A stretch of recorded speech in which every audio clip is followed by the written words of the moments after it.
Li ho sentiti questa mattina alle 7:30, erano veramente contenti perché finalmente avevano dormito su un letto, perché hanno dormito su un letto. Un pasto caldo, un bagno a disposizione, la prima notte in un letto, vestiti puliti con cui andare al lavoro l'indomani. Per gli 11 giovani stranieri che si erano accampati sotto i portici di via Municipio, molti dei quali in precedenza allontanati dal Parc dal Negro, una parentesi di normalità, sebbene la bufera politica continui e il futuro rimanga incerto. Li abbiamo intercettati tutti tramite loro, naturalmente sono loro che si chiamano, che si parlano, e il problema è che molti hanno paura, molta paura, perché hanno perso i documenti. Anzi, io vorrei anche lanciare un appello: se qualcuno sa di questo zaino con questi documenti di questo ragazzo che è veramente demoralizzato di più, di riportarglielo. Una settimana di vitto e alloggio offerta da un imprenditore che si è rivolto a Mirella Tuzzato, presidente dell'associazione Veneti Schiacciati dalla Crisi,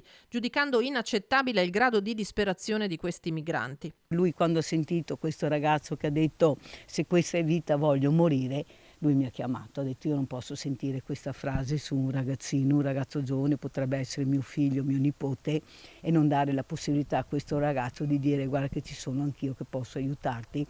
Proverò una settimana quello che posso fare, ma spero che altri lo facciano". Imprenditore che continua a mantenere l'anonimato non tanto per modestia quanto per paura, dice, di ritorsioni, perché il clima intorno al tema accoglienza, quello politico ma anche quello sociale, rimane infuocato. Lo dimostrano i violenti messaggi che gli sono stati indirizzati via social. Di qualche frase sua.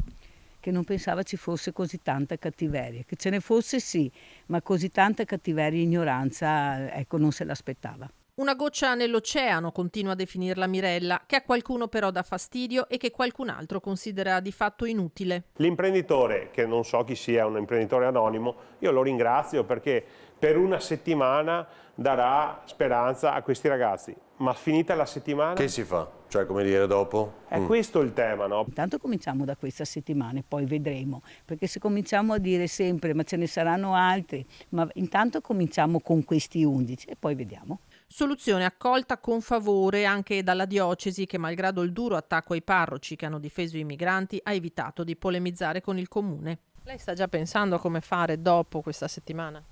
Io intanto cercherei lavoro a questi ragazzi che mi hanno detto uno fa il saldatore, uno fa il giardiniere, uno è muratore, altri 4 lavorano i campi, perciò sanno fare la raccolta. Ecco, vorrei capire, adesso mi informerò con chi di dovere, come fare per aiutare questi ragazzi a trovare un lavoro. E poi la sistemazione, a mio avviso, la troviamo, basta unire le forze, ecco, che le associazioni non rimangano divise, che la